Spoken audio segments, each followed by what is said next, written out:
Namoz o'qiydigan, tahoratini tez-tez yanglab turadigan opa-singillarimizga zo'r maslahat. Men o'zim ham ertalab полноценный uxlat qilaman. Bu yuzimni penkada yuvib turib, keyin tahorat olaman deb bomdodga turganda. Namozlarni o'qib bo'lgandan keyin toner, sivorotka krem suraman.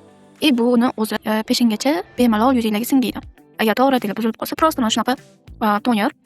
Bu toner mistda такой ikki qatlamli bo'ladi. Такой взбалтывать qilsanglar, молочко ko'rinishiga keladi mana bunaqa. Bu yuzni namlashga juda zo'r. Hozir bemalol tahorat chiqib keyin qilaman. Sepib, просто mana shunaqa yurgizib olsanglar, yuzinglar quruqshab ketmaydi. Keyin уже ozgina, прям ko'p emas, ozgina krem surasizlar. Yuzinglarni namlantirish uchun. Bu tahorat buzmaydi umuman, chunki bular hammasi vegan, ekologichniy. Mana. Vegan. Hozir ishlatayotganim Roundlab brandidan Accessory. Hammasi biza Hamber Cosmeticsda bor. Bemalol olsanglar bo'ladi. Men o'zim magazinimizda sotiladigan kosmetikalarning hammasini o'zim ishlataman.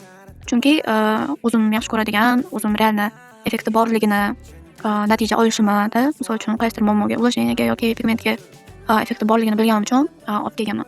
Va hozir meni ham yuzimga guri chiqadi. Misol uchun mamitlarimga, mana endi mamitimga chiqibdi, qizarib turibdi. Meni ham yuzimda pigmentlar bor. Men hozir Purita brandidan vegan bu ham mana shunaqa niacinamid, tranexamidoviy kislota, retinal. Ko'rsanglar, zolotoy, tillarang sharikchalar, bular retinal. 2 qavatli bo'ladi-da. Va imенно agar niacinamid qilishni xohlasangiz, yuzingizga olib turib, faqat pushti rang bo'lib chiqadi-da, bez zolotoy mana sharikchalarsiz. Surasiz. Surganda ham buni menga yoqqan tomoni, mana sharikchalar bor-ku, yoriladi-da. Xudo bossangiz, yoriladi. 2-3 marta ishlatganimda уже men burnimni bitta joyda kichkinagina pigmentlar bor, keyin mamitlarimda yanoq qismimda bor. U juda bundoq yaqindan kelib bundoq qarasa ko'rinadi, ata ko'rinmaydi. Realni sezdim, sal yuzim ocharganini. Imенно rangi tomonlama tiniqlashgan va imенно mana shu joylarimda dog'larim такой pigmentga o'xshab turadi, bunday tekis bir xil rang bo'lib turmaydi-da. Ocharganini his qildim.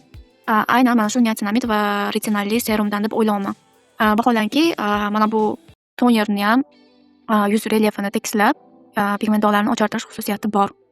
Ko'pchilik so'raydi, aynan o'sha retinalli kosmetikalar bormi deb. O'zingizlar ko'rib turibsizlar. Hamma o'sha magazinimizda sotilgan kosmetikalar hammasini men o'zim ishlataman. Hozir ham mana orqamda yashikchamda bor ishlatilgan kosmetikalarimni ishlatib yuraman. То есть hamma kosmetikalarni men o'zim ishlatganman, real effekti bor. O'zim bemalol ayta olaman, tavsiya qila olaman. O'shaning uchun kim retinal ishlatib ko'rmoqchi bo'lsa, tarkibida niacinamid bo'lsin, retinal ham bo'lsin, poramga ham ishlasin, ajinu pigmentlarimga ishlasin desanglar, mana shu serumni ishlatib ko'ringlar. Narxi adashmasam 190 ming so'm. Lekin realda men уже effektini 2-3 marta deb bildim.